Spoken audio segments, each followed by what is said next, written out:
会ビッグマムとジンベエ Yeah, absolutely. And that's part of the problem navigating the literature is that you have some sometimes intentionally dishonest papers where they use retrospective endpoints. They say, oh, well, things sort of went wrong around month 4, so let's just cap it at month 3. Yeah, I wonder if they actually noticed that and decided to set up that rule in order to keep the public from knowing what was going on. They also said if you don't see damage at a higher dose, you don't have to look at a lower dose. The dose makes the poison. And that's not correct either. Glyphosate is actually more toxic at very low doses. It acts like an endocrine disruptor.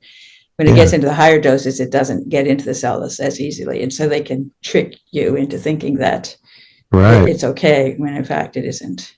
Well, that's very interesting too, because so many people would fall back on that saying that dose makes the poison. So that's very interesting, that lower doses. So I've heard you talk about how glyphosate can get into like rainwater, it can get into other sorts of in certain areas, and so even at low doses, that can actually cause more of a problem. Do we know why that is, or once it gets up to higher doses, is it toxic in other ways, or is it sort of a different? Yeah, I don't know. I know that there's this peculiar property of these endocrine disruptors that when they are at these low doses, they're at the physiological level that the competitor and the actual hormone operates at. So then they they're able to attach to the receptor for the hormone that they're pretending to be, like an endocrine disruptor would be, like estrogen would be pretending to be estrogen.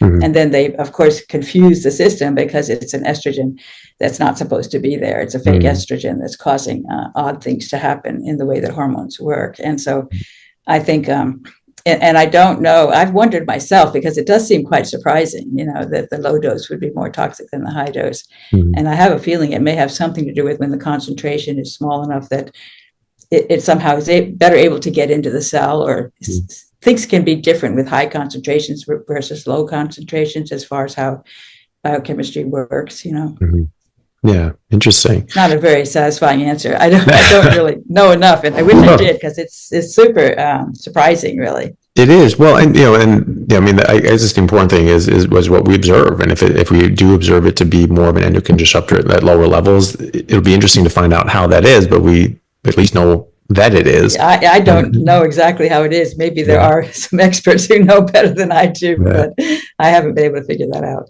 But it is very interesting because, they'll say that, glyphosate, it breaks down and it doesn't get into it's not supposed to get into food supply, but we know that's wrong. They've tested breads and things like that. It's thousands of times more glyphosate than it should.